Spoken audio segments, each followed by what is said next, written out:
जय हिंद साथियों, आप सभी का स्वागत है समर्पण संस्थान नोहर के यूट्यूब चैनल पर।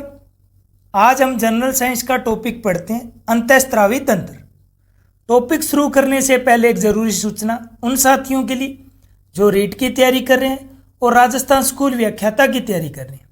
राजस्थान स्कूल व्याख्याता की वैकेंसी आ चुकी है और रीट पात्रता जनवरी और फरवरी में होने की संभावना है। तो जो साथी इनकी तैयारी कर रहे हैं उनके लिए हम 4 नवंबर से ऑफलाइन बैच शुरू कर रहे हैं। जो साथी हमसे जुड़ना चाहते हैं ज़रूर संपर्क करें और ये सूचना अपने सभी साथियों में ज़रूर शेयर करें। चलिए आज पढ़ते हैं हम अंतःस्रावी तंत्र के बारे में।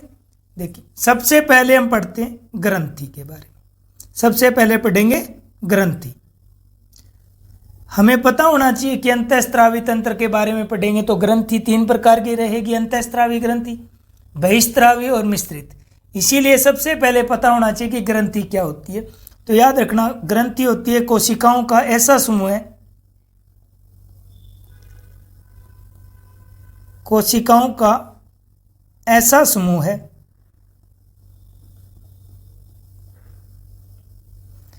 जहां से तरल पदार्थ स्रावित होता है। ध्यान रखना, जहां से तरल पदार्थ स्रावित होता है, जहां से तरल पदार्थ स्रावित होता है। ग्रंथि क्या होती है? कोशिकाओं का ऐसा समूह है जहां से तरल पदार्थ स्रावित होता है। अगर पूछ लिया जाए ग्रंथि कितने प्रकार की होती है तो ग्रंथि रहती है 3 प्रकार की। 3 ग्रंथियां पढ़ेंगे जहां से प्रश्न रहेगा। अंतःस्रावी ग्रंथि,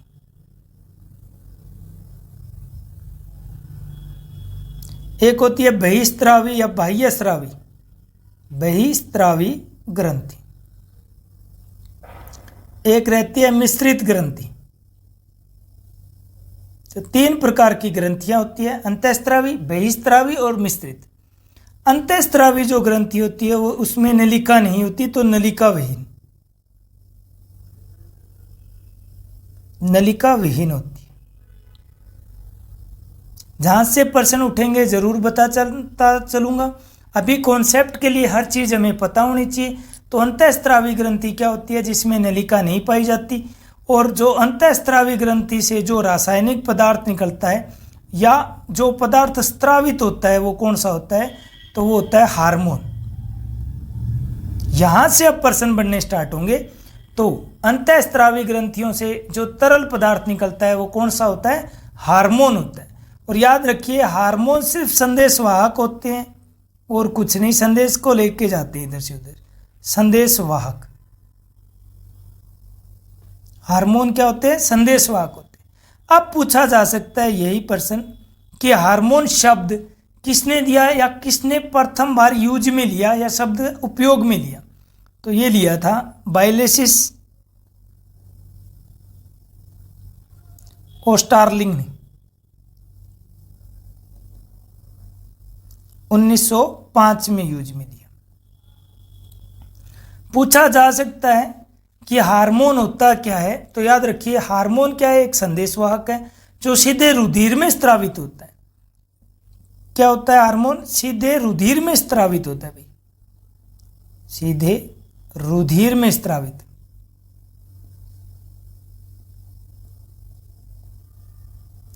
हार्मोन शब्द किसने प्रथम बार उपयोग में लिया? तो बायलेसिस और स्टार्लिंग ने उपयोग में लिया। अब इन्होंने प्रथम हार्मोन जो खोजा था उसका नाम पूछा जा सकता है। तो मैं यहां लिख देता हूं प्रथम हार्मोन, प्रथम खोजा गया हार्मोन, प्रथम खोजा गया हार्मोन। इंपॉर्टेंट रहता है, ध्यान रखना हार्मोन शब्द किसने यूज में लिया। तो याद रखना एम स्टार्लिंग ने और बायलेसिस ने काम में लिया। प्रथम खोजा गया हार्मोन था स्क्रीटिन।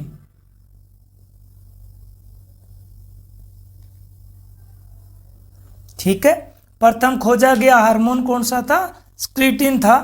और पूछ लिया जाए प्रथम पृथक हार्मोन कौन सा था, पूछा जा सकता है प्रथम पृथक हार्मोन, प्रथम पृथक हार्मोन।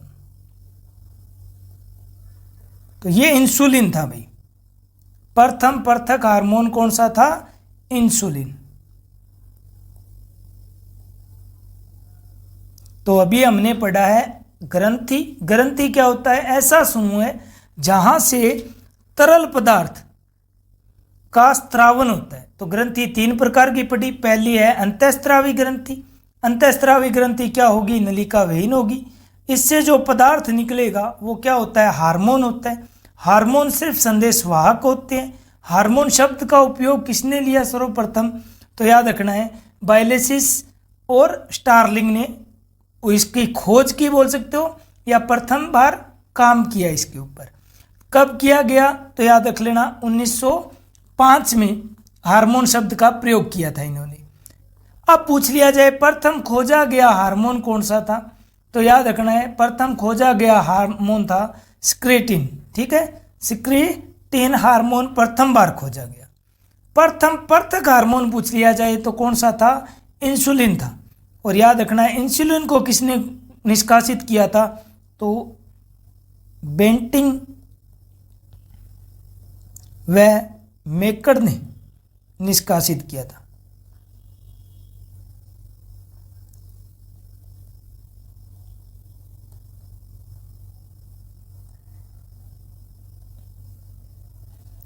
ठीक है, तो ये हमारे क्या होती है भाई, हमने अंतःस्त्रावी के बारे में बात की और हार्मोन के बारे में बात की। तो अंतःस्त्रावी ग्रंथियां कौन सी होती है हम इनको डिटेल में पढ़ेंगे। उदाहरण के तौर पर पीनियल ग्रंथि, पीयूष ग्रंथि, पैराथायराइड ग्रंथि, थायराइड ग्रंथि, ये सारी की सारी क्या होती है? अंतःस्त्रावी ग्रंथि होती है, जिनको हमें डिटेल से पढ़ना है। चलिए अब हम चलते हैं बहिस्त्रावी के बारे में पढ़ लेते हैं। तो बहिस्त्रावी ग्रंथि क्या होती है? नलिका युक्त होती है। नलिका युक्त ग्रंथि रहती है। अब इनसे क्या स्त्रावित होता है? तो हमें याद रखना है इनसे जो स्त्रावित होता है उसको बोला जाता है एंजाइम।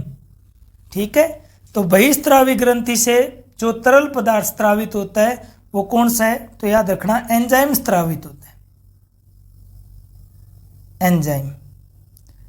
एंजाइम सबसे ज़्यादा बार पेपर में पूछा जाता है, आरएस और आईएएस के पेपर में, कि एंजाइम किसके बने होते हैं। तो याद रखना है हमें कि एंजाइम प्रोटीन के बने होते हैं। ये छोटी छोटी बातें हैं जो हमें पता होनी चाहिए भाई। तो एंजाइम क्या होते हैं? प्रोटीन के बने होते हैं। एंजाइम की खोज किसने दी और नाम किसने दिया? तो याद रखना है एंजाइम की खोज की थी बुकनर ने और नाम दिया था कुहने ने। नाम दिया था कुहने ने। तो हमें याद करने के लिए यही ट्रिक याद रखनी है कि हमने एंजाइम को क्या कर दिया है? बुक कर दिया है। तो पहले खोज की जाती है फिर नाम दिया जाता है। तो एंजाइम को ये याद रखना है बुक कर दिया। बू से हो गया बुकनर और कैसे हो गया? कुहने। तो बुकनर और कुहने ने खोज और नाम दिए। तो प्रोटीन क्या होते हैं? याद रखिए एंजाइम क्या होते हैं? प्रोटीन के बने होते हैं। और एंजाइम क्या काम करते हैं? तो याद रखना ये जैव उत्प्रेरक होते हैं। जैव उत्प्रेरक होते हैं। अब इसमें एक अंतिम अच्छा क्वेश्चन जो एंजाइम पर बनकर के आ सकता है वो यही है कि प्रथम एंजाइम कौन सा था? तो याद रखना जाइमेज या यीस्ट प्रथम एंजाइम था। ठीक है, ये क्या है? प्रथम एंजाइम खोजा गया। प्रथम एंजाइम बताओ तो कौन सा था? जाइमेज या यीस्ट जिसको बोलते हैं, ये प्रथम खोजा गया एंजाइम। तो अभी भी रिकैप ले लेते थोड़ा सा। हमने पढ़ा ग्रंथियों के बारे में। ग्रंथि 3 प्रकार की, अंतःस्त्रावी, बहिस्त्रावी और मिश्रित। बहिस्त्रावी क्या होती है? नलिका युक्त होती है। इससे जो स्त्रावन होता है, किसका स्त्रावन? तरल पदार्थ कौन सा निकलता है? तो एंजाइम निकलता है। एंजाइम किसके बने होते हैं? प्रोटीन के। एंजाइम होते हैं क्या है? जैव उत्प्रेरक होते हैं। एंजाइम की खोज की बुकनर ने, नाम दिया कुहने ने। प्रथम खोजा गया एंजाइम कौन सा था? जाइमेज या यीस्ट प्रथम खोजा गया एंजाइम था। अब हम पढ़ते हैं भाई मिश्रित ग्रंथियों के बारे में। मिश्रित ग्रंथियों में आपके रहता है अग्नाशय, अंडाशय,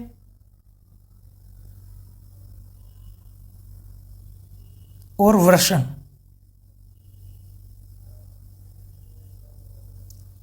तीनों ग्रंथियों के बारे में हमें पढ़ना है। हमने पढ़ना है मिश्रित ग्रंथियों के लिए तो अग्नाशय, अंडाशय और वर्षण को पढ़ेंगे। बहिस्त्रावी ग्रंथियों में लार ग्रंथि, यकृत ये आ जाते हैं। तो लीवर हम एक टॉपिक पढ़ चुके हैं पहले से ही, उसका वीडियो है, आप जा करके देख सकते हैं। तो वो बहिस्त्रावी ग्रंथि है। पूछा जा सकता है मानव शरीर की सबसे बड़ी ग्रंथि कौन सी है? लीवर, यकृत होता है, तो वो बहिस्त्रावी ग्रंथि हो गया। अंतःस्त्रावी ग्रंथियों में हम बात करें तो हमारे लिए पीनियल ग्रंथि, पीयूष ग्रंथि और थायराइड ग्रंथि, इनके बारे में हम अध्ययन करेंगे। चलिए आगे बढ़ते हैं। हम पढ़ते हैं अंतःस्त्रावी ग्रंथियों के बारे में। एक अच्छा सा डायग्राम बना करके सीखते हैं चीज़ को। देखिए ये मानव का पूरा डायग्राम है। कौन कौन सी अंतःस्त्रावी ग्रंथियाँ कहाँ पर है, बात करते हुए चलते हैं, फिर एक ट्रिक से इनको याद करेंगे भाई। तो अब यहाँ पर हम पढ़ लेते हैं, ये ग्रंथि है पीनियल ग्रंथि। पीनियल ग्रंथि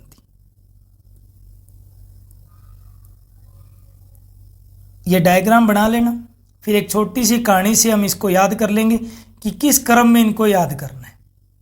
फिर आती है पीयूष ग्रंथि, उसके बाद में है यहाँ पर थायराइड ग्रंथि पाई जाती है। कौन सी ग्रंथि? थायराइड ग्रंथि पाई जाती है। यह है थायराइड ग्रंथि। आउटू ग्रंथि भी जिसको बोल दिया जाता है।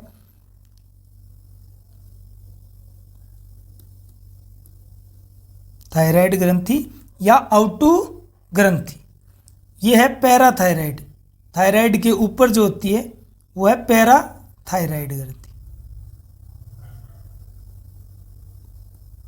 पैराथायराइड ग्रंथि। उसके बाद में आता है थाइमस।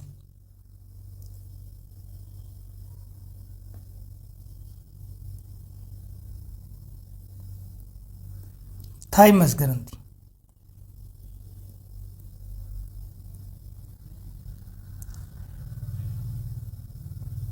इस शेप में रहेगी आपके अग्नाशय ग्रंथि।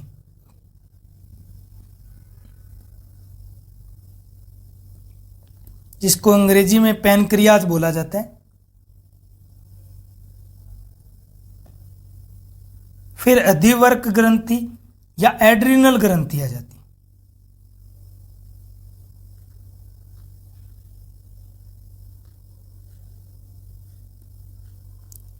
अधिवर्क ग्रंथि।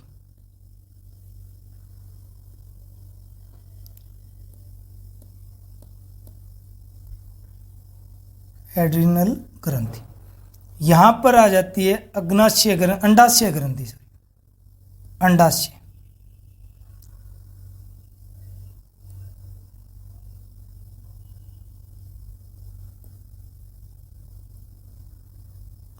फिर आ जाते हैं यहां पर पुरुष के वृषण आ जाते हैं, वृषण ग्रंथि,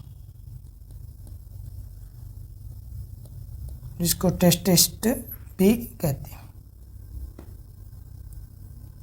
चलिए अब इनको पढ़ते हैं। देखिए हमें सबसे पहले पीनियल, फिर पीयूष को, फिर थायराइड को, फिर पैराथायराइड को, फिर थाइमस को, फिर पैनक्रियाज को, फिर एड्रिनल ग्रंथि को, और फिर अंडाशय को, और फिर वृषण को पढ़ना है। पढ़ने के लिए कैसे याद रखना है? देखिए जब भी हम सोते होते हैं तो मम्मी क्या कहती है भाई, याद रखना है पी पी। क्या कहते हैं? P P. पी से हो गया पीनियल, पी से हो गया पीयूष ग्रंथि। और क्या पीने को कहता है? कहती है टी पी। भाई सोते हुए को उठा करके क्या कहती है? T P. तो पी पी टी पी। तो पी पी से हो गया पीनियल और पीयूष, टी से हो गया थायराइड, पी से हो गया पैराथायराइड।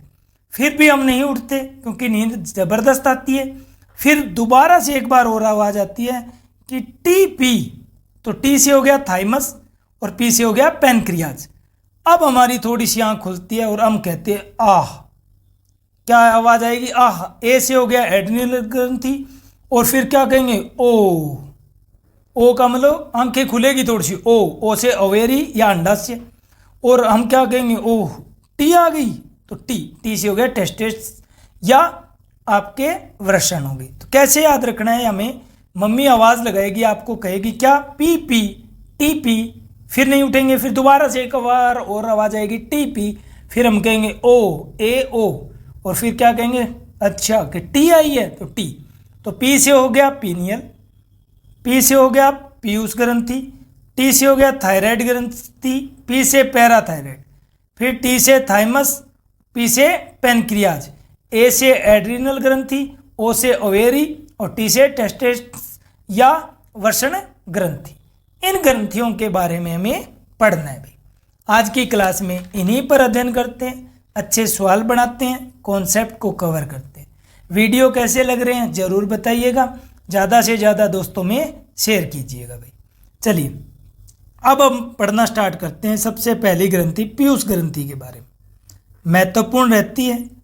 पक्का राजस्थान के पेपर में, आरएस के पेपर में यहाँ से क्वेश्चन पूछा जाता है, एलडीसी के एग्जाम में यहाँ से क्वेश्चन रहता है, सेंटर के एग्जाम के लिए भी अंतःस्रावी ग्रंथि पढ़नी हो तो पीयूष ग्रंथि और एड्रिनल ग्रंथि सबसे ज़्यादा इंपॉर्टेंट होती है। रेलवे वगैरह में सिंपल से क्वेश्चन पूछे जाते हैं, वहाँ पर हार्मोन पर क्वेश्चन आएगा तो स्टैंडर्ड का रहेगा।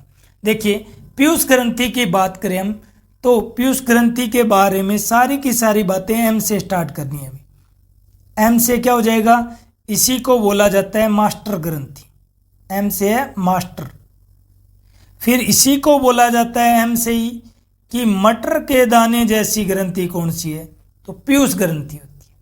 फिर एम से इसी के लिए बात बनती है माइक्रो, सबसे छोटी या सबसे सूक्ष्म ग्रंथि कौन सी है, तो पीयूष ग्रंथि है भाई। माइक्रो का मतलब सबसे छोटी, सबसे छोटी ग्रंथि। फिर आगे बढ़े तो एम एम एम एम, हर बार एम आएगा वो इसी के लिए भाई। एम से हो गया मस्तिष्क। मस्तिष्क के आधार में स्थित ग्रंथि पूछ लिया जाए तो पीयूष ग्रंथि है भाई। मस्तिष्क के आधार में स्थित।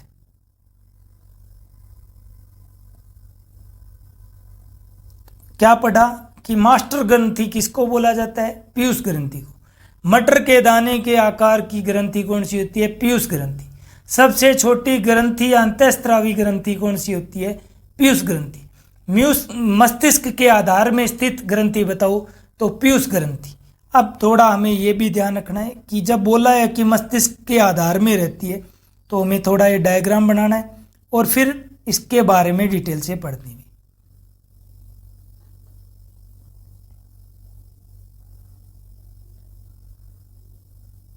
ये मटर के दाने जैसी हम आकृति बना देते हैं।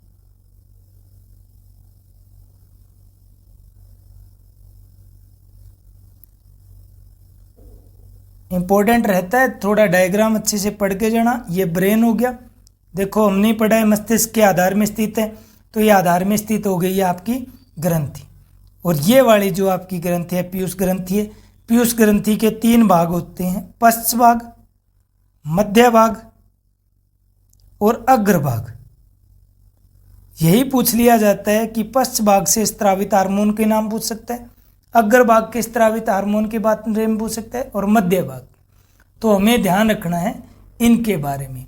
इसको बोला जाता है हाइपोथैलेमस।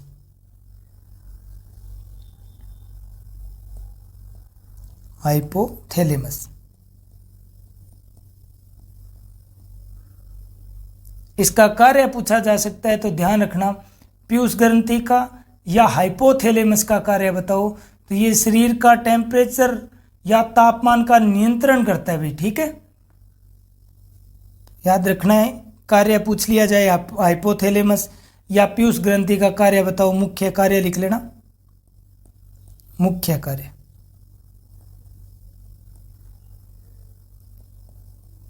शरीर का ताप नियंत्रण केंद्र है भाई। ताप नियंत्रण केंद्र। क्या पढ़ दिया हमने, सबसे पहली ग्रंथि पढ़ रहे हैं पीयूष ग्रंथि। मास्टर ग्रंथि बोला जाता है, मटर के दाने जैसी है। माइक्रो सबसे छोटी ग्रंथि होगी। मस्तिष्क के आधार में स्थित ग्रंथि कौन सी होगी, पीयूष ग्रंथि। 3 भाग रहेंगे, पश्च भाग, मध्य भाग और अग्रभाग। हाइपोथैलेमस का कार्य क्या है, यही कार्य है कि ताप नियंत्रण को नियंत्रण का कार्य करती है। तो शरीर का ताप नियंत्रण का केंद्र किसे कहा जाता है, तो हाइपोथैलेमस को कहा जाता है या पीयूष ग्रंथि को कहा जाता है। अब बात करते हैं इससे निकलने वाले हार्मोन के बारे में। तो हम पढ़ते हैं निकलने वाले हार्मोन।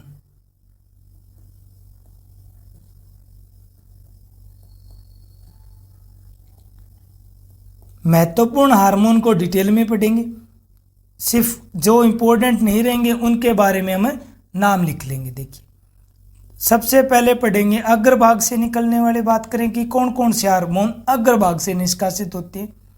तो जीएच हार्मोन बोला जाता है ग्रोथ हार्मोन, एक है ACTH,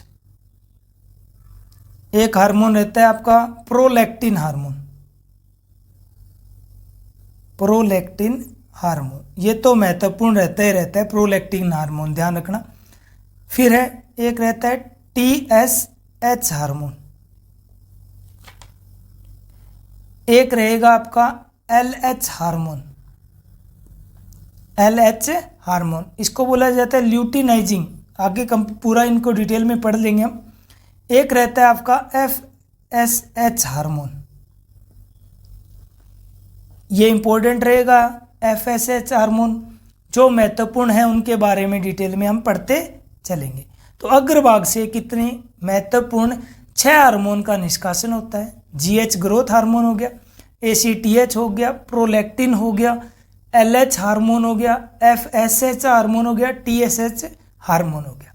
मध्य भाग से कौन सा स्रावित होता है, लिख लेते हैं। मध्य भाग से स्रावित हार्मोन की बात करें तो वो होता है MSH हार्मोन, इंपॉर्टेंट रहता है। यही पूछा जा सकता है कि त्वचा के रंग निर्धारण का हार्मोन कहाँ से स्रावित होता है, तो पीयूष ग्रंथि के मध्य भाग से, याद रखना। त्वचा का रंग निर्धारण, त्वचा का रंग निर्धारण करता है। मध्य भाग से कौन सा हार्मोन स्रावित हो रहा है, MSH हार्मोन स्रावित हो रहा है, जिसका कार्य ही क्या है कि त्वचा के रंग का निर्धारण कर रहा है। अब हम आगे पढ़ें इसके बारे में। तो पश्च भाग से कौन सा हार्मोन स्रावित होता है, पश्च भाग से, पीयूष ग्रंथि में पश्च भाग से स्रावित होने वाले हार्मोन बताओ। तो हमें याद रखना है ADH हार्मोन, और एक रहता है आपका ऑक्सीटोसिन हार्मोन।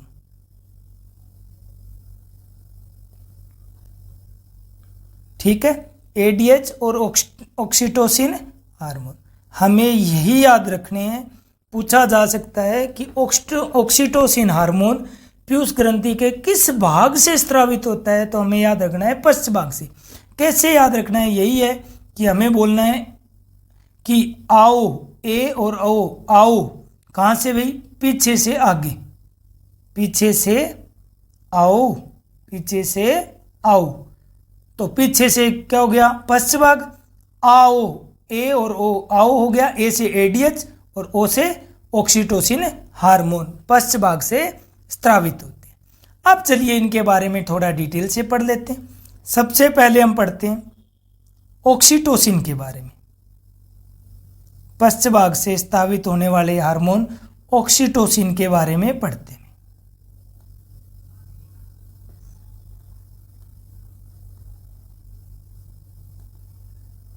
थोड़ा डिटेल में पढ़ेंगे क्योंकि रेलवे में और SSC में अच्छे लेवल के सवाल पूछे जाते हैं।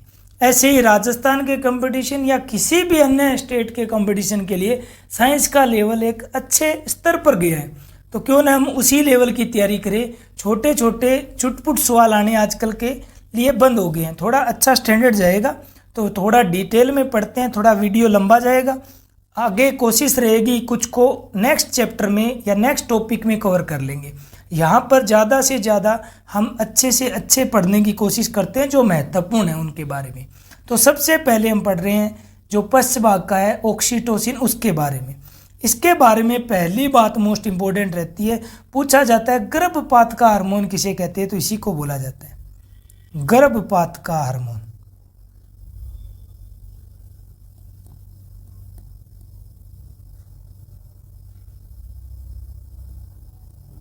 गर्भपात का हार्मोन भी कहते हैं। अगली बात इसके लिए रहेगा कि प्रसव का हार्मोन भी बोला जाता है, प्रसव हार्मोन या बर्थ हार्मोन बोला जाता है।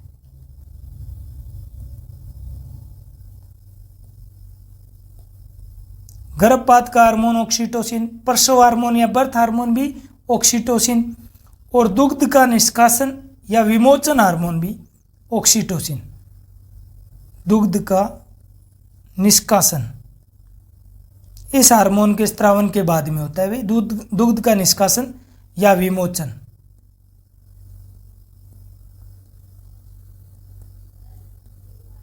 तो हमें याद रखना है ऑक्सीटोसिन क्या है, गर्भपात का हार्मोन भी कहते हैं, प्रसव हार्मोन या बर्थ हार्मोन भी बोला जाता है, और इसे दुग्ध का निष्कासन या विमोचन हार्मोन भी बोला जाता है। इसके स्त्रावन के बाद में दुग्ध का निष्कासन होता है। दूसरा हम पढ़ते हैं इंपॉर्टेंट, वो है prolactin. Prolactin hormone, prolactin hormone हमने पढ़ लिया था, अग्रभाग से निकलता है, ठीक है। इसी को लैक्टोजेनिक हार्मोन भी बोला जाता है या मदर हार्मोन भी बोला जाता है। लैक्टोजेनिक हार्मोन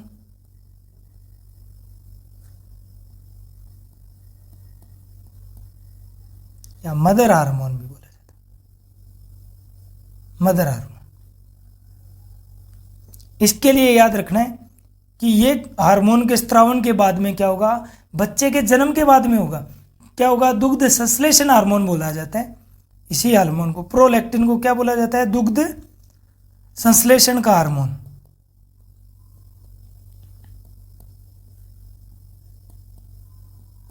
इसके बाद में दूध बढ़ना स्टार्ट हो जाएगा आफ्टर चाइल्ड बर्थ, बच्चे के जन्म के बाद में।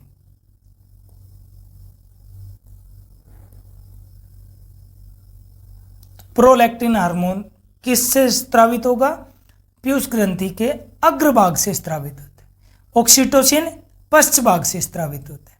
तीसरा महत्वपूर्ण हम पढ़ते हैं पीयूष ग्रंथि से स्त्रावित हार्मोन, ये ग्रोथ हार्मोन भी, जीएच, ग्रोथ हार्मोन अग्रभाग से स्त्रावित होता है, हमें पता ही, ग्रोथ हार्मोन।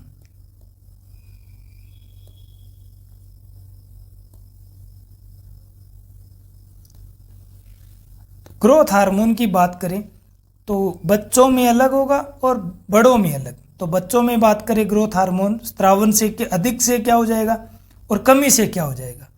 अगर इस हार्मोन का बच्चों में कमी होगी स्त्रावन की तो क्या होगा, बोनापन आ जाएगा।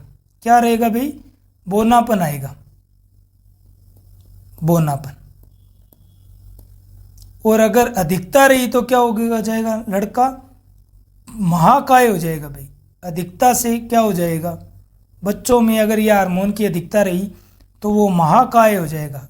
खली देखा होगा, रेसलर खली, वो इसी का शिकार बोल सकते हो। अधिकता की वजह से कैसा दिखने लग गया, महाकाय दिखने लग गया। अब बात करें वयस्क में, तो वयस्क में कमी से कौन सा रोग होगा और अधिकता से क्या हो जाता है भाई, कमी से और अधिकता से।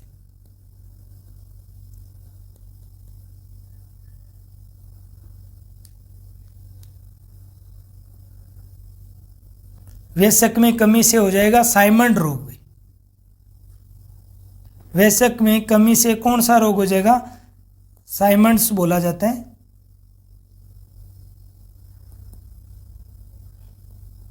और अधिकता से हो जाएगा एक्रोमेगली, एक्रोमिगेली। ये महत्वपूर्ण थोड़ा सा बात हमें ध्यान रखना है। ग्रोथ हार्मोन, बस ये याद रखना है, सही से ग्रोथ नहीं होगी। तो ग्रोथ हार्मोन का स्त्रावन कहाँ से होता है, पीयूष ग्रंथि के अग्रभाग से होता है। अगर बच्चों में कमी रही तो बोने हो जाएंगे, अधिकता हुई तो महाकाय हो जाएंगे। ऐसे ही अगर वयस्क में कमी रही तो साइमंड्स रोग हो जाएगा, और अगर अधिक हो गया तो ये याद रखना है ना, थोड़े अक्र टाइप के हो जाएंगे, ठीक है। तो एक्रोमिगेली रोग हो जाता है भाई, ठीक है। अब पढ़े इसके बारे में, चौथे हार्मोन की तरफ पढ़ते हैं हम, इसी में इंपॉर्टेंट एडीएच हार्मोन। किस भाग से होगा, पश्च भाग से स्त्रावित होता है। एडीएच की फुल फॉर्म लिखना भाई, एंटी डियूरेटिन, डियूरेटिन हार्मोन।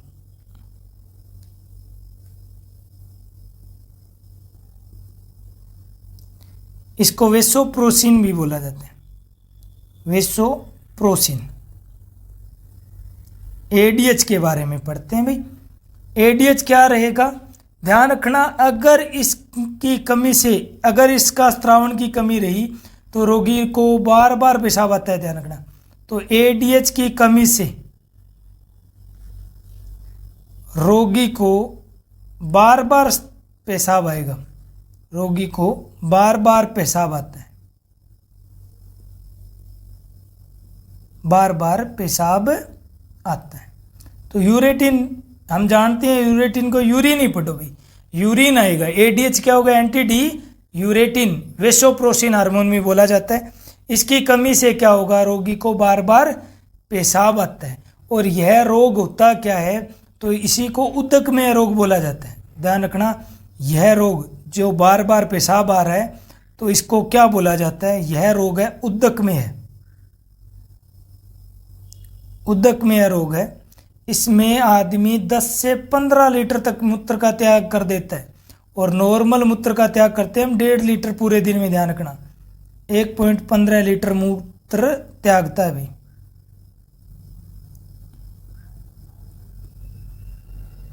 इसमें रोगी क्या करता है?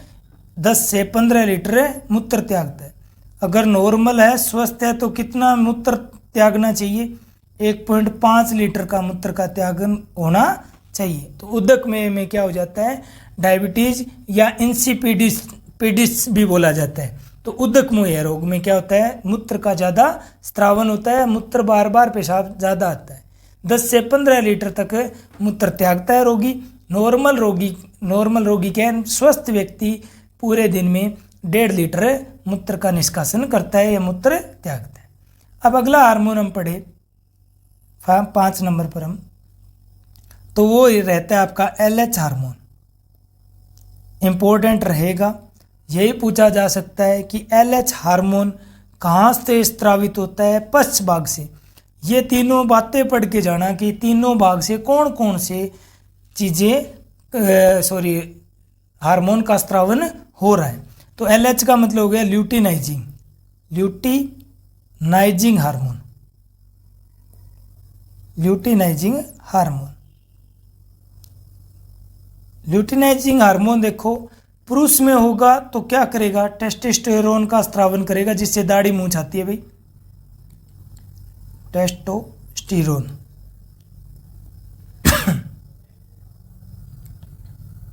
का स्त्रावन। महिलाओं में क्या रहेगा? अंडोत्सर्ग को प्रेरित करता है भाई, अंडोत्सर्ग को प्रेरित करता है। इतना ही इसका कार्य, थोड़ा ध्यान रखना, इंपॉर्टेंट रहता है। ल्यूटिनाइजिंग हार्मोन कहाँ से स्त्रावित होगा? पीयूष ग्रंथि के अग्रभाग से। पुरुष में तो टेस्टोस्टेरोन का स्त्रावन होगा, महिलाओं में अंडोत्सर्ग को प्रेरित करता है। अब पढ़े हम छठा हार्मोन, इसमें FSH हार्मोन।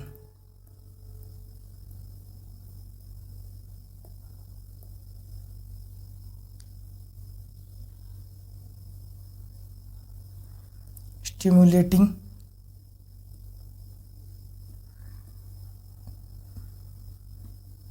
पुट्टिका प्रेरक भी बोलते हैं।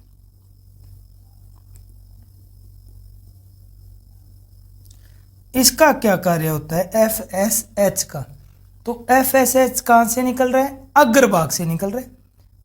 मेल में क्या करेगा? शुक्राणु का निर्माण करता है भाई। पुरुषों में शुक्राणु का निर्माण के लिए कौन सा हार्मोन स्रावित होता है? FSH, पुट्टिका प्रेरक हार्मोन्स का स्त्रावन होता है। महिलाओं में, फीमेल्स में कौन सा रहेगा? तो ये करता है अंडाणु का निर्माण भी। इसका कार्य क्या है? अंडाणु का निर्माण। कौन से भाग से स्त्रावित होता है? पीयूष ग्रंथि के अग्रभाग से स्त्रावित होगा। अब अगली ग्रंथि हम पढ़ते हैं भाई, पीनियल ग्रंथि। तो हमने पढ़ दी है पीयूष ग्रंथि, मटर के दाने जैसी। मास्टर ग्रंथि सबसे छोटी, मस्तिष्क के आधार में स्थित। ये टेम्परेचर रेगुलेशन या ताप नियंत्रण के लिए काम करता है। हाइपोथैलेमस।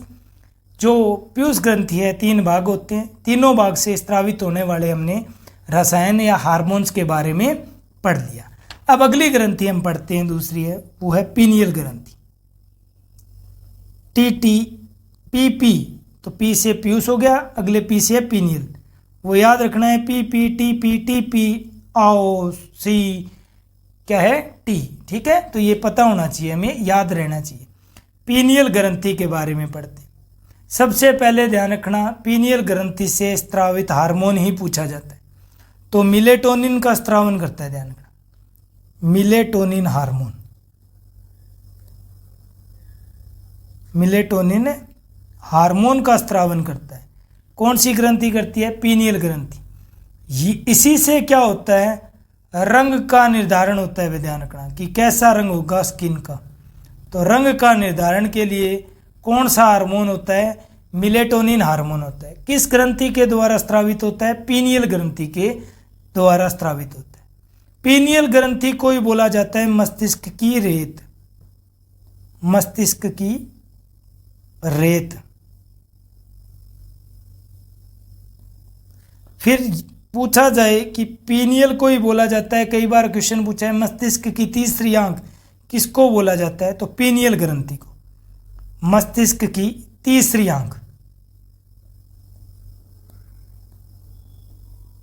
तीसरी आंख। मोस्ट इंपॉर्टेंट रहेगा, जैविक घड़ी पूछ लिया जाता है। बायोलॉजिकल क्लॉक किसको बोला जाता है? पीनियल ग्रंथि को बोला जाता है जैविक घड़ी।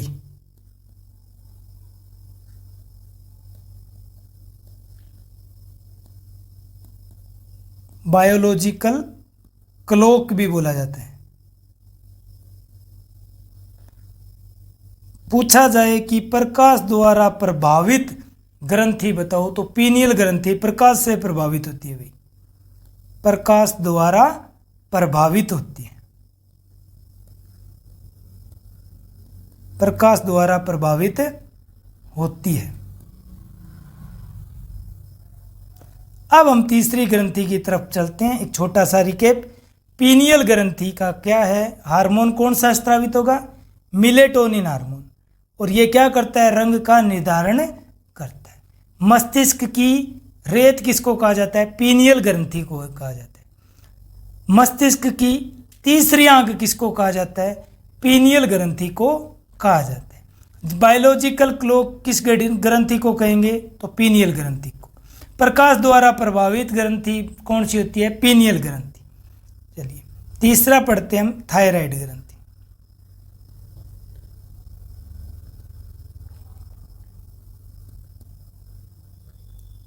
थायराइड ग्रंथि, इसी को बोला जाता है आउटू ग्रंथि भी।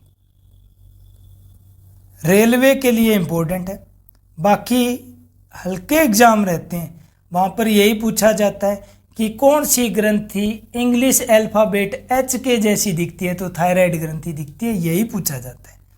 तो थायराइड ग्रंथि के बारे में पढ़ते हैं भाई। देखो इसको याद करते हैं, पहले वाली पीनियल ग्रंथि को अगर आपको शॉर्ट ट्रिक के रूप में पढ़ना है तो ये याद रखना, पीनियल को पढ़ना है पीलियो, पीलियो, ठीक है। मतलब पीलियो, पीलियो क्या मतलब? इसका मतलब कुछ पी ली क्या आपने, दारू वगैरह पी ली होगी, तो पी लियो। पी लेंगे तो हम किससे मिलेंगे? मिलेंगे तो क्या करेंगे? हाथ पकड़ेंगे भाई, किसी का गले लगाएंगे। यही होता है पीने के बाद में, जब भी मिलते हैं तू मेरा भाई बोल के ना मिले, तो मिलेंगे तो हाथ के रंग लगाया हमने हाथ, इसका मतलब हाथ के रंग का निर्धारण या त्वचा के रंग का निर्धारण होता है। जब मिल दारू पीते हो या पी लिया तो कहाँ पर चढ़ती है? मस्तिष्क में, तो मस्तिष्क की रेत हो गई। ऐसे ही दारू पिया हुआ बंदा बहुत संभल कर चलने की कोशिश करता है, उसको लगता है कि सड़क हिल रही है और वो सीधे चलने की कोशिश करता है, इसका मतलब उसकी तीसरी आंख खुल जाती है। कब? पी लेने के बाद है, तो पीनियल पी लिया है ना। और उसकी क्या होती है? घड़ी तेज चलने लग जाती है, जैविक घड़ी, बायोलॉजिकल क्लॉक। अब अचानक से खुद बताओ, दारू पिया हुआ आदमी सड़क पर रात को चल रहा है और गाड़ी का प्रकाश लगा तो वो प्रभावित होगा, अचानक से घबराएगा और इधर उधर गिर जाएगा। लड़खड़ाता हुआ तो वैसे ही चल रहा था, तो प्रकाश द्वारा कौन प्रभावित हुआ? जिसने पी लिया। तो पीनियल के लिए याद रखना है, जिसने पी लिया वो क्या करेगा? मिलेगा तो हाथ मिलाएगा, हाथ से पता चला रंग का निर्धारण। उसके क्या होगा? पी लिया तो मस्तिष्क में चढ़ेगी, तो मस्तिष्क की रेत, यही याद करो कि गिरता है रेत के ऊपर जा करके, है ना। तो दारू पीने के बाद में कौन सी आंख खुल जाएगी? तीसरी आंख। तो मस्तिष्क की तीसरी आंख हो गई। उसकी घड़ी तेज चलने लग जाएगी, जैविक घड़ी, तो बायोलॉजिकल क्लॉक हो गया। और अचानक से प्रकाश रहेगा तो वो प्रभावित होगा। तो ये अपनी ग्रंथि के लिए एक छोटी सी ट्रिक याद कर लिया। पीलियो तो पीनियल हो गया, ठीक है। चलिए, थायराइड ग्रंथि या आउटू के बारे में हम बात करते हैं कि आउटू ग्रंथि क्या रहेगी, क्या सवाल बढ़ता है। पहले डायग्राम बना लेते हैं एक अच्छा सा। अच्छा तो आपको लगना चाहिए भाई, मैं तो अपनी तरफ से बहुत अच्छी ड्राइंग करने की कोशिश करूंगा। चलिए, वीडियो पसंद आते हैं तो ज़्यादा से ज़्यादा शेयर कर देना भाई। करते हैं कोशिश कि ज़्यादा अच्छे से अच्छा आपको पढ़ाया जाए, बताया जाए। अपने एडवाइस ज़रूर आप मैसेज में या इनबॉक्स में ज़रूर सेंड करना भाई, कमेंट बॉक्स में सेंड करना। हम ये पढ़ते हैं अब थायराइड या आउटू ग्रंथि के बारे में। देखिए, ये होते हैं आप अपने कंठ, ये रहेंगे हमारे कंठ। कंठ के अंदर रहती है, ये तो पता ही है। कंठ क्या करते हैं? ध्वनि उत्पादक होते हैं। ध्वनि उत्पादक पता होना चाहिए कि जो पुरुष है या आदमी है, महिला है, उसके कंठ तो होते हैं लिरिक्स और पक्षी के होते हैं सिरिक्स। तो मैं मेल लिख देता हूँ। मेल के क्या होते हैं? लिरिक्स होते हैं। या मेमल्स के कंठ या ध्वनि उत्पादक कौन से होते हैं? लिरिक्स होते हैं, जिसको कंठ बोल दिया जाता है, कंठ। ऐसे ही पक्षी में क्या होता है? तो पक्षी में होते हैं सिरिक्स।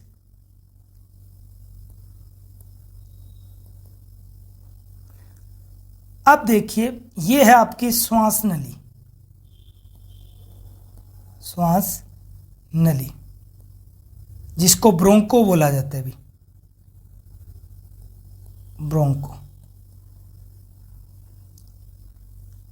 ये है पैराथायराइड, जो डॉट दिख रहा है इसके ऊपर, वो है पैराथायराइड ग्रंथि। पैराथायराइड।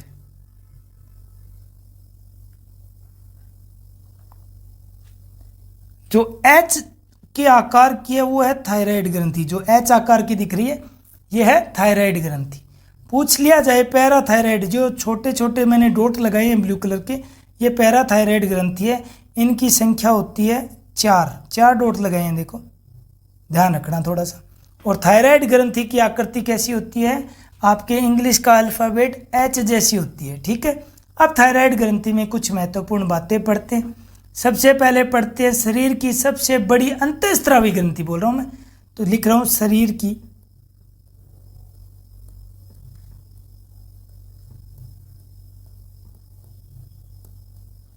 सबसे बड़ी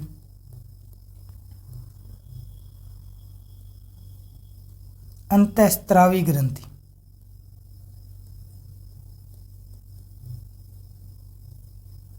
दूसरी बात, इसी को बोला जाता है टेम्पो ऑफ लाइफ।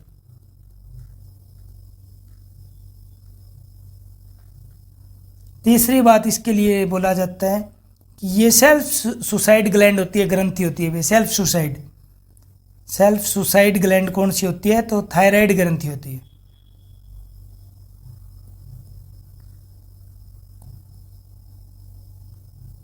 और लास्ट इंपॉर्टेंट बात, पेपर में काफ़ी बार पूछा हुआ है, इंग्लिश के अल्फ़ाबेट एच आकृति की कौन सी ग्रंथि होती है? तो थायराइड ग्रंथि होती है। थायराइड की ग्रंथि के ऊपर ही क्या होती है? पैराथायराइड ग्रंथि होती है, जिसकी संख्या कितनी होती है? 4 होती है। ये हमें ध्यान रखना है। अब बात करते हैं कि थायराइड ग्रंथि से कौन से हार्मोन का स्रावन होता है। तो हम पढ़ते हैं हार्मोन, कौन कौन से हार्मोन का स्रावन थायराइड ग्रंथि के द्वारा होता है। एक हार्मोन रहता है कैल्सीटोनिन हार्मोन। नाम से ही पता चल रहा होगा, कैल्सी से कैल्शियम। तो याद रखना, रक्त में कैल्शियम को कम करता है ये हार्मोन। क्या करता है? रक्त में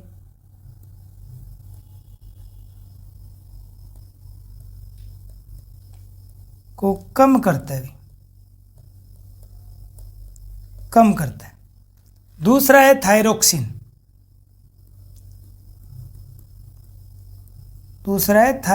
हार्मोन। थायरोक्सिन हार्मोन की कमी से रोग पूछे जा सकते, अधिकता से रोग पूछे जा सकते हैं।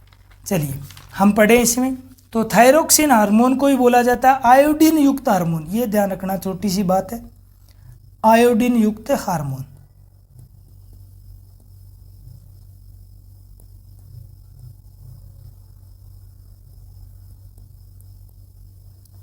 थायराइड ग्रंथि से दो हार्मोन पढ़ेंगे, एक है कैल्सिटोनिन जो रक्त में कैल्शियम को कम करता है, Ca++ को कम करता है। थायरोक्सिन को क्या बोलते हैं, आयोडीन युक्त हार्मोन बोला जाता है। अब थायरोक्सिन की कमी से कौन से रोग हो जाते हैं और अधिकता से क्या हो जाता है, पढ़ लेते हैं भी। तो थायरोक्सिन का मैं यहाँ बात लिख देता हूँ, इसका कार्य क्या है। थायरोक्सिन का कार्य है आधारी उपापचय दर का नियंत्रण करना। आधारी उपापचय, अपचय प्लस उपचय, उपापचय होता है, दर का नियंत्रण करता है भाई, तोड़ने और जोड़ने पर नियंत्रण करता है। ठीक है, अपचय का मतलब तोड़ना होता है, उपचय का मतलब जोड़ना, दोनों क्रियाएं होती है, उसको उपापचय बोलता है। इस दर पर क्या करता है, ये नियंत्रण करता है। अब याद रखना है कि इसकी कमी से, थायरोक्सिन की कमी से कौन से रोग हो जाते हैं और अधिकता से कौन से रोग हो जाते हैं। जिसको इसकी PDF चाहिए आप कमेंट बॉक्स में कमेंट कर सकते हैं या व्हाट्सएप कर सकते हैं, ताकि मैं आपको व्हाट्सएप नंबर पर सेंड कर दूंगा भाई। बाकी नोट्स तैयार कीजिए, अच्छे नोट्स रहेंगे आपके, और किसी भी प्रकार की सुझाव देना हो ज़रूर देना, ताकि हम आपके लिए और अच्छा कर सके। आपके चैनल, आपका अपना चैनल है, ज़्यादा से ज़्यादा ग्रोथ कर सके भाई। देखो थायरॉक्सिन की कमी से क्या हो जाएगा, बच्चों में कौन सा रोग होगा, बड़ों में कौन सा रोग होगा। कमी से बच्चों में रोग ये हो जाता है, क्रिटिनिज्म बोलते हैं जिसको, जड़ हिंदी निजम, ठीक है, जड़ मानवता बोलते हैं, जड़ मनता हिंदी में। तो बच्चों में तो हो जाएगा क्रिटिनिज्म, और वयस्क में हो जाता है मिक्सीमीडिया। वयस्क में कौन सा रोग हो जाता है, मिक्सीडीमा बोल देते हैं इसी को, मिक्सीडीमा, मिक्सीडीमा रोग हो जाता है। ठीक है, पढ़ के जाना।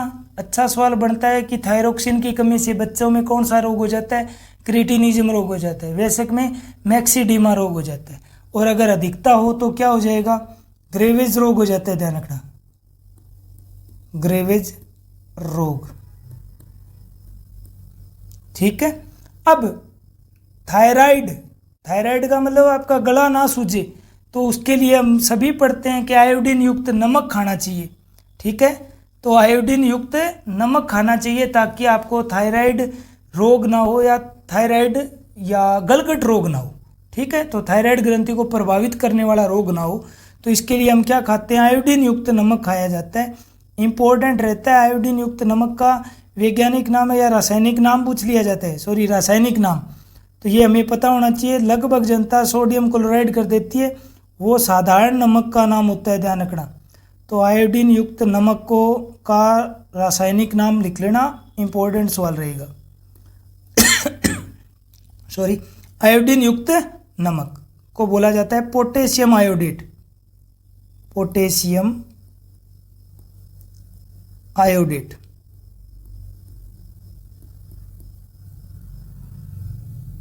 सूत्र रहता है KiO3। इंपॉर्टेंट रहेगा, आयोडीन युक्त नमक क्या होता है, पोटेशियम आयोडेट। इसमें कंसंट्रेशन रहता है 30 ppm, 30 पार्ट पर मिलियन रहता है। तो आयोडीन युक्त नमक को क्या है, रासायनिक नाम पोटेशियम आयोडेट, सोडियम क्लोराइड मत कर देना भाई। चलिए अगली ग्रंथि हम चौथे नंबर पढ़ते हैं, पैराथायराइड के बारे में। पैराथायराइड या पैरा आउटू भी बोल दिया जाता है। ठीक है, पैराथायराइड ग्रंथि।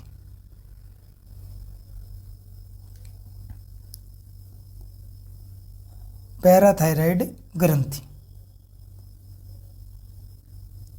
पैराथायराइड ग्रंथि से कौन सा हार्मोन स्रावित होता है, तो इसी को पैराथार्मोन या पैराआउटू हार्मोन भी बोला जाता है। इससे जो हार्मोन स्रावित होता है उसको पैराआउटू या पैराथार्मोन हार्मोन बोला जाता है, पैराथार्मोन या पैराआउटू हार्मोन। इसी को कोलिप हार्मोन भी बोल दिया जाता है, वैज्ञानिक में कोलिप हार्मोन।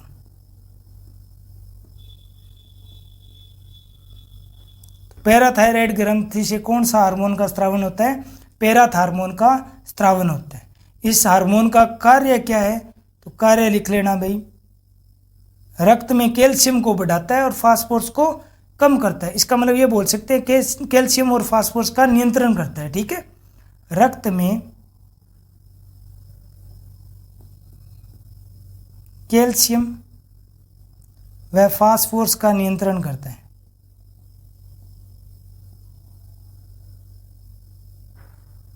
का नियंत्रण कौन सा हार्मोन करता है? पैराथार्मोन या पैराआउटू हार्मोन। यही हार्मोन क्या करता है? विटामिन डी की तरह काम करता है। ये विटामिन डी की तरह कार्य करता है।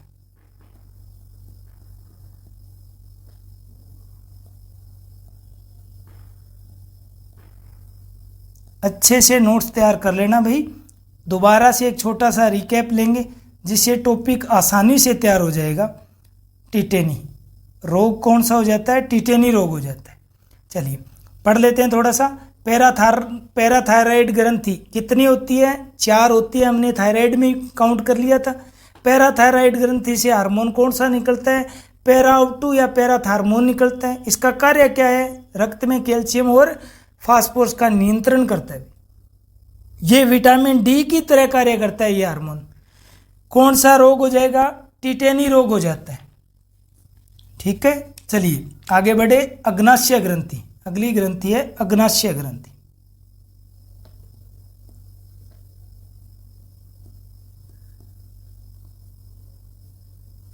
अग्नाशय ग्रंथि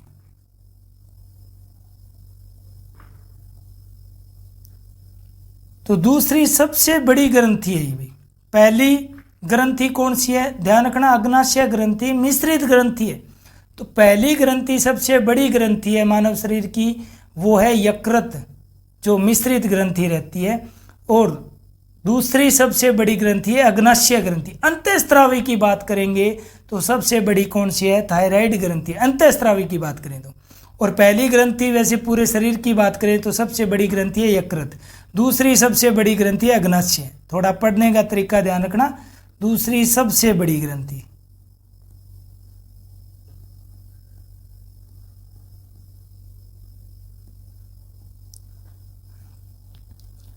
देखो, इस ग्रंथि में लैंगरहैंस द्वीप पाए जाते हैं। तो मैं एक तो लिख देता हूं, ये ग्रंथि कैसी है? मिश्रित ग्रंथि है। दूसरी बात याद रखना, इसमें लैंगरहैंस द्वीप पाए जाते हैं। लैंगरहैंस द्वीप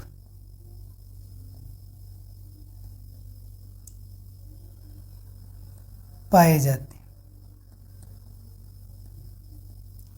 अब लैंगरहैंस द्वीप की बात करें तो 2 प्रकार के ध्यान रखना। एक होता है अल्फा सेल, एक होती है बीटा सेल। अल्फा सेल और बीटा सेल। इस अल्फा सेल से किसका स्त्रावन होता है? तो याद रखना, ग्लूकागोन को स्त्रावन होता है, ग्लूकागोन। और ग्लूकागोन का कार्य यही है, रक्त में ग्लूकोज बढ़ाता है भाई। बीटा सेल इंपॉर्टेंट रहते हैं, मोस्ट इंपॉर्टेंट ये याद रखना, इंसुलिन।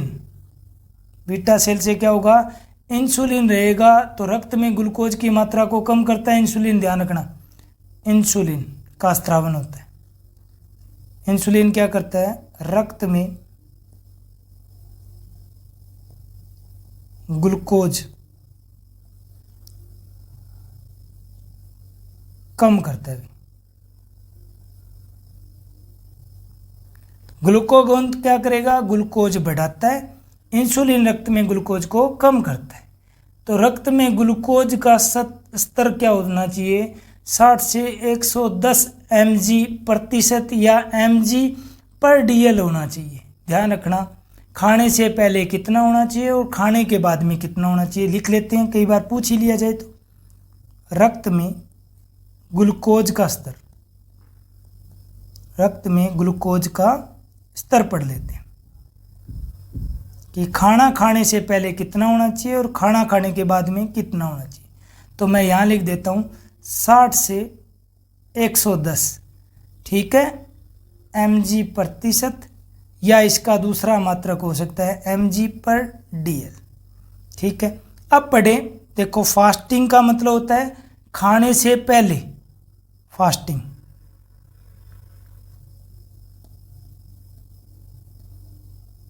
खाने से पहले।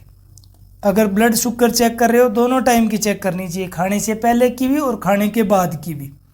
एक है पोस्ट फास्टिंग, पोस्ट फास्टिंग, खाने के बाद।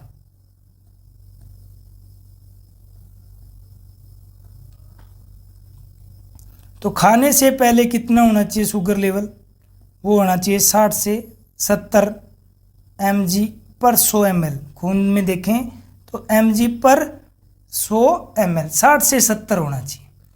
अगर खाने के बाद में कितना होना चाहिए, 110 या 120, इसके बीच में रहे mg/100 ml। अगर मूत्र द्वारा बाहर निकलेगा ग्लूकोज तो उसको ग्लाइकोसूरिया बोला जाता है, ध्यान रखना। अगर किसी का 180 mg/100 ml से ज़्यादा है तो वो क्या हो जाता है, रक्त में ग्लूकोज का स्तर उसका हाई हो जाएगा तो उसके मूत्र से ग्लूकोज निकलेगी, जिसकी वजह से ही क्या हो जाता है, चींटियाँ या कीड़े पास में दिखेंगे उसके मूत्र के, तो मूत्र द्वारा बाहर निकाल दिया जाता है। अगर ज़्यादा हो तो मूत्र से निकलने लग जाता है, मूत्र द्वारा बाहर। जब मूत्र द्वारा बाहर किया जाता है तो इसी को बोला जाता है ग्लूकोज निकल रहा है। और यूरिया का मतलब ही होता है अपने, या यूरिन का मतलब होता है मूत्र, तो इसको बोला जाता है ग्लाइकोसूरिया का मतलब क्या है, मूत्र द्वारा ग्लूकोज का बाहर निष्कासन या बाहर निकलना ग्लाइकोसूरिया कहलाता है, ठीक है। अब क्या किया जाता है, हमें पढ़ते हैं इंसुलिन के बारे में। इंसुलिन का टिक्का पूछ लिया जाता है तो हम पढ़ते हैं इसीलिए इंसुलिन क्या करता है, रक्त में ग्लूकोज की मात्रा को कम करता है। तो इंसुलिन का टिक्का लगाने की बात करें तो इंसुलिन के बारे में पढ़ते हैं। तो इंसुलिन क्या होता है हमें पता होना चाहिए, एक प्रकार का प्रोटीन है भाई। इंसुलिन क्या है, एक प्रकार का प्रोटीन है। इंसुलिन एक प्रकार का प्रोटीन है। इंसुलिन में कौन सा तत्व पाया जाता है पूछा जा सकता है, तो जिंक या जस्ता तत्व पाया जाता है।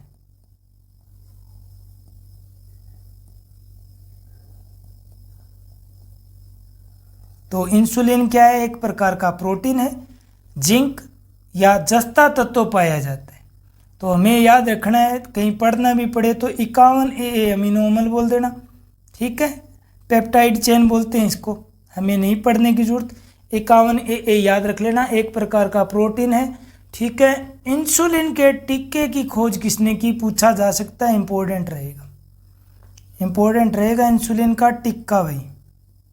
टिक्के की खोज की थी बेस्ट तथा बेटिंग ने, बेस्ट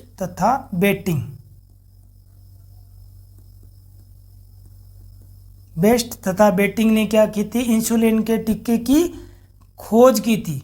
और इंसुलिन के टिक्के की संरचना किसने ज्ञात की, तो टिक्के की संरचना बोल दे, इंसुलिन के टिक्के की संरचना या इंसुलिन की संरचना, ये इंपॉर्टेंट रहता है, ध्यान रखना। दोनों ही बेस्ट तथा बेटिंग और एफ सेंगर को रसायन में 2 बार नोबेल मिला हुआ है, रसायन में 2 बार नोबेल। तो मैं नोबेल पुरस्कार की एक वीडियो बना चुका हूँ, वहाँ से ज़रूर नोट करना, आपके क्वेश्चन बनता है, मैं यहाँ बोल देता हूँ, वहाँ से अपने नोट्स बढ़ा लेना भाई।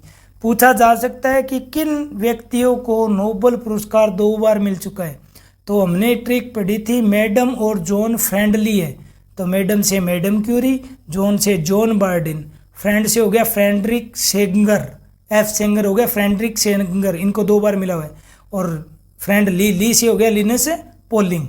इन चारों को 2 बार नोबेल मिला हुआ है, और 3 बार या 2 से अधिक बार मिलने वाली संस्था है वो है नाटो, उसको मिला हुआ है। ठीक है, तो ये इम्पोर्टेंट हमारे लिए रहता है, तो अच्छे से पढ़ के जाना। इंसुलिन के टिक्के की खोज किसने की? बेस्ट तथा बेटिंग ने।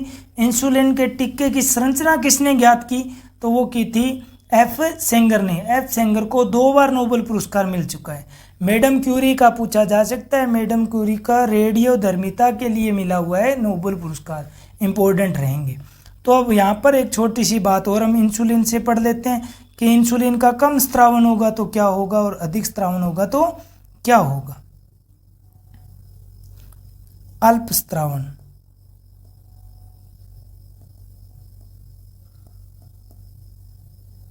यह अति स्त्रावन।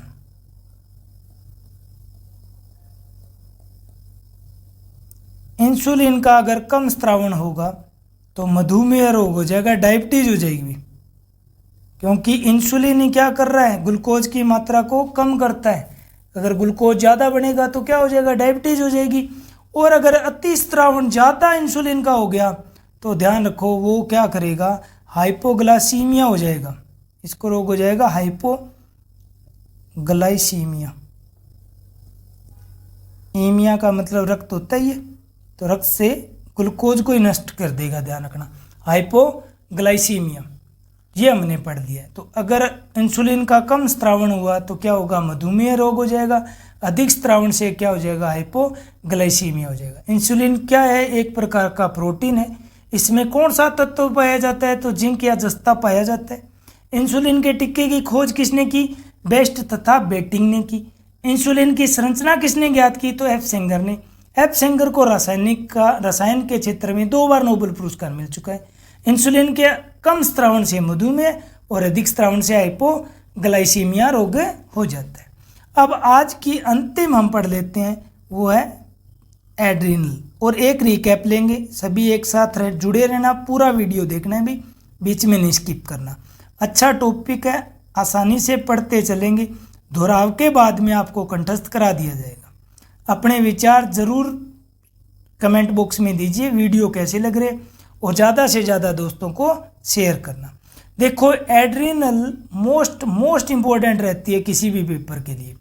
इसी को बोला जाता है आपातकालीन ग्रंथि भी, आपातकालीन ग्रंथि। भय में यही ग्रंथि आपकी हेल्प करती है। अचानक से डर लगता है, आदमी में अचानक से जोश आता है, तो यह क्या करती है? भय, क्रोध, उत्तेजन, संकट, इनके समय सर्वाधिक सक्रिय होती है। ठीक है, के समय सक्रिय होने वाली ग्रंथि कौन सी है? एड्रिनल ग्रंथि। इसी को आपातकालीन बोला जाता है ग्रंथि। इसी को बोला जाता है विजडम ऑफ लाइफ। महत्वपूर्ण रहेगी ये लाइन में, विजडम ऑफ लाइफ। कौन सी ग्रंथि को बोला जाता है? एड्रिनल ग्रंथि को बोला जाता है। ध्यान रखना, अगर इस ग्रंथि को हटा दिया जाए अचानक से तो व्यक्ति की मृत्यु हो सकती है। अचानक हटाने पर मृत्यु, अचानक हटाने पर व्यक्ति की मृत्यु हो जाती है।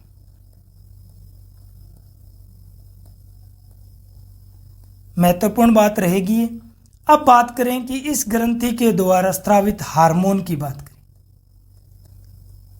एड्रिनल ग्रंथि द्वारा स्रावित हार्मोन बताओ। देखो लगभग बच्चा एक ही पढ़ के जाता है एड्रिनलिन हार्मोन, और उससे सही हो जाता है, क्योंकि करो या मरो, लड़ो या उड़ो, 3F या 4S संकटकालीन हार्मोन कौन सा है? एड्रिनलिन है। किस ग्रंथि से स्रावित होता है? एड्रिनल ग्रंथि से स्रावित होता है।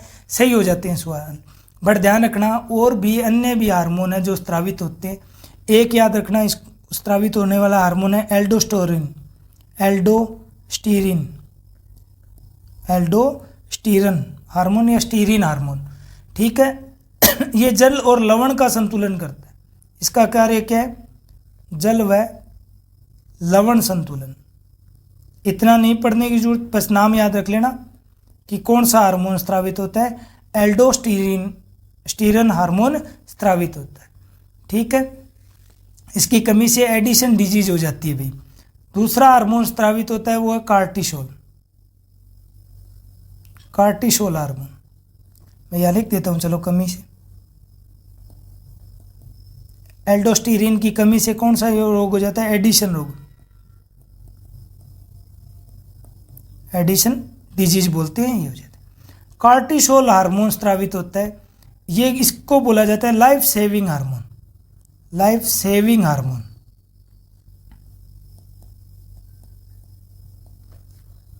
कार्टिसोल की अगर अधिकता होगी तो कुशिंग रोग हो जाता है। अधिकता से कौन सा रोग हो जाता है? कुशिंग रोग।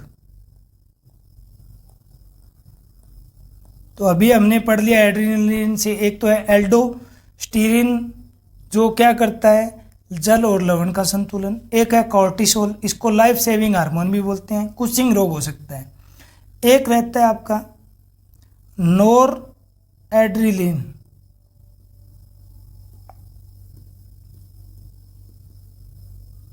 चौथा महत्वपूर्ण सबसे ज़्यादा इंपॉर्टेंट रहता है वो है एड्रीनलिन हार्मोन।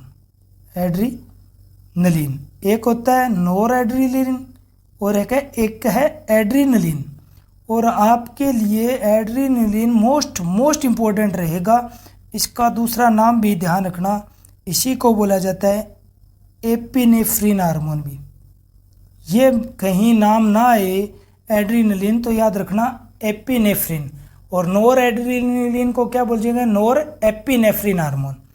इस हार्मोन को ही बोलते हैं करो या मरो। अगर लड़ाई हो जाए तो उस टाइम में यह हार्मोन स्रावित हो जाता है। जब आपको लगता है कि आप मरोगे तो आप कुछ भी करने के लिए तैयार हो जाते हो। सिर्फ इस हार्मोन का अधिक स्रावण होता है, जिस वजह से हमें क्या होता है? डर निकल जाता है। करो या मरो, लड़ो या उड़ो, मारो भागो, ऐसे ख्याल आते हैं, या ऐसा हार्मोन बोला जाता है इसी को। करो या मरो, लड़ो या उड़ो, आया हुआ है पेपर में। करो या मरो, लड़ो या उड़ो, संकट का हार्मोन किसको कहा जाता है? तो एड्रीनलिन हार्मोन या एपिनेफ्रिन हार्मोन को बोला जाता है।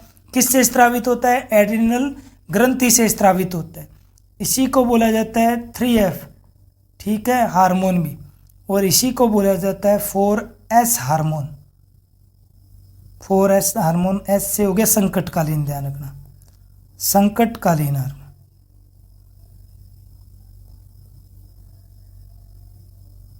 खुद बताओ इससे क्या होगा? जब भी आपको खतरा होगा, आपकी धड़कन बढ़ जाती है, तो किस हार्मोन के अधिक स्रावण से हृदय की धड़कन बढ़ जाती है? एड्रीनलिन या एपिनेफ्रिन हार्मोन की स्रावण से बढ़ जाती है। देखिए अब हमारे 3 अंतःस्रावी ग्रंथियां रह गई है, जो अपने ग्रंथियां पढ़ रही है 3 रह गई। कौन कौन सी? एक अंडाशय रह गई है और एक आपका रह गया है प्रजनन तंत्र में पढ़ लेंगे, अंडाशय पढ़ लेंगे। एक पढ़ लेंगे अपने वृषण और एक पढ़ लेंगे महिलाओं के लिए इंपॉर्टेंट वाली चीज़, ठीक है। तो ये 2 आपकी ग्रंथियाँ, 2 ही रहेगी मेन, तो वृषण और अंडाशय। इन 2 को हम पढ़ लेंगे प्रजनन तंत्र में, जो कि नेक्स्ट क्लास लेकर के आ जाएंगे। अभी की क्लास का एक छोटा सा रिकैप ले लेते हैं और फिर हम इसका एंड करते हैं। चलिए, ज़्यादा बड़ी नहीं है, जिसको PDF चाहिए मेरे को व्हाट्सएप कर दीजिएगा। वीडियो कैसा लगा? अगर पसंद आए तो लाइक करना है, ज़्यादा से ज़्यादा दोस्तों को शेयर करना है। और एक इन्फॉर्मेशन तो सभी दोस्तों में शेयर करनी है कि स्कूल व्याख्याता प्रथम पत्र और रीट पात्रता के नए बैच 4 नवंबर से स्टार्ट कर रहे हैं। जो हमसे ऑफलाइन बैच में जुड़ना चाहते हैं ज़रूर संपर्क करें। जो ज़्यादा से ज़्यादा इस सूचना को अपने दोस्तों में शेयर करना है भी, है ना। साथ बनाए रखिए, सहयोग बनाए रखिए। पढ़ें, देखो सबसे पहले पढ़ी ग्रंथि। ग्रंथि क्या करती है? ये याद रखना, तरल पदार्थ को स्रावित करती है। 3 ग्रंथि पढ़नी है, अंतःस्रावी, बहिस्रावी और मिश्रित। जब कोई चीज़ अंदर ही अंदर स्रावण होगी तो उसके लिए हमें नली की जरूरत नहीं है, तो हमें पढ़ना है नलिका वेन। इसका कार्य ये है, क्या करता है? हार्मोन का स्रावण करता है। हार्मोन शब्द सबसे पहले बायलेसिस और स्टार्लिंग ने यूज लिया 1905 में। 1903 से 1905 तक काम चला था इसमें। तो ये क्या है? हार्मोन संदेशवाहक है। ये सीधे ही रुधिर में स्रावित होता है हार्मोन। प्रथम खोजा गया हार्मोन कौन सा था? ध्यान रखना, बायलेसिस और स्टार्लिंग ने खोजा था, वो था सिक्रीटिन। और प्रथम पृथक हार्मोन जो अलग किया गया वो हार्मोन था इंसुलिन। ये बेटिंग व मेंकट ने निष्कासित किया था।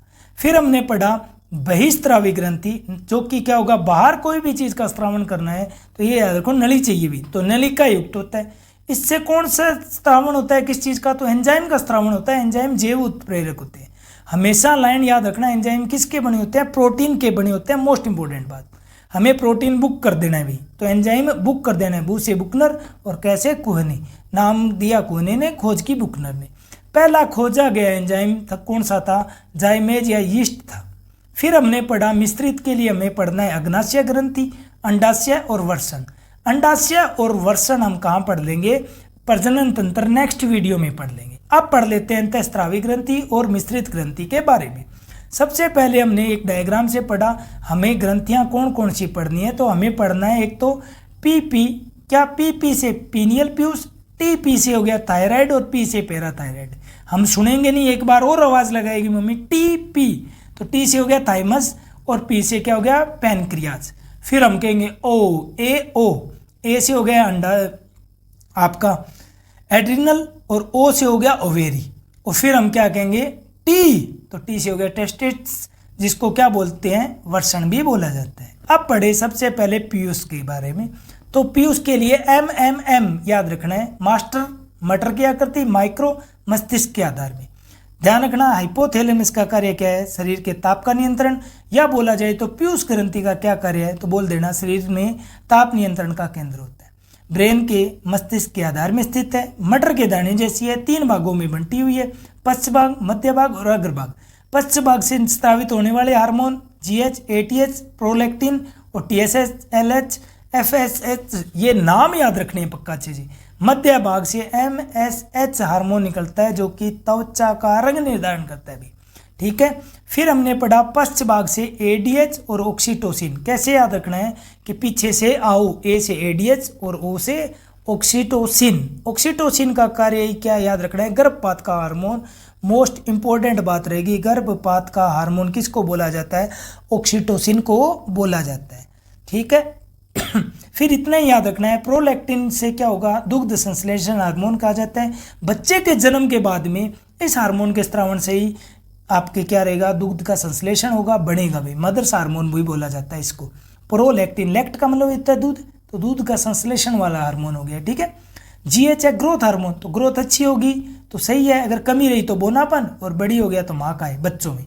और वयस्क में क्या हो जाएगा, कमी रही तो साइमड और अधिक रहा तो एक्रोमिगेली। एडीएच क्या है, एंटी डाययूरेटिन, यूरिन आ गया, इसका मतलब पेशाब बार आएगा, बार आएगा तो क्या होगा, उदक में रोग हो जाता है, इसमें मूत्र ज्यादा त्यागता है भी। एलएच से क्या है, मनुष्य में तो टेस्टोस्टेरोन का स्त्रावण होगा और महिला में एंडोसर को प्रेरित करता है ल्यूटिनाइजिंग हार्मोन। कहाँ से स्त्रावित होगा ल्यूटिनाइजिंग, याद रखना पीयूष ग्रंथि के अग्रभाग से स्त्रावित होता है, ये याद रखना है, क्योंकि हमें मध्य भाग का एक ही है और पश्चिम भाग का आपके 2 है, तो वो 2 याद कर लो, बाकी बचे हुए सारे के सारे अग्रभाग करने हमें, रट्टे नहीं मारने। पढ़ने का तरीका देखो, सारे वहां पर 7 याद करोगे, इससे बेटर आपको 3 याद करने हैं। मध्य का तो ये हो गया एमटीएच, एमएलएच सॉरी, इसमें क्या होगा, आपकी त्वचा का निर्धारण हो गया, रंग का निर्धारण होगा। और आओ पीछे से, तो ए से एडीएच और पीछे से आओ, ओ से क्या हो गया, ऑक्सीटोसिन, पीछे से बाकी सारे के सारे अग्रभाग के भी। एफएसएच क्या होगा, महिला में शुक्राणु का निर्माण और पुरुष में शुक्राणु का, और महिला में क्या होगा, अंडाणु का निर्माण करता है। फिर हमने पढ़ा पीनियल के लिए, पीलियो याद करना है। क्या पी लिया हमने, कुछ भी दारू पी ली, पिलते ही हम क्या मिलेंगे किसी से, तो रंग का निर्धारण कौन सा हार्मोन के स्त्रावण से होता है, मिलेटोनिन हार्मोन, जो कि पीनियल ग्रंथि के द्वारा स्त्रावित होता है।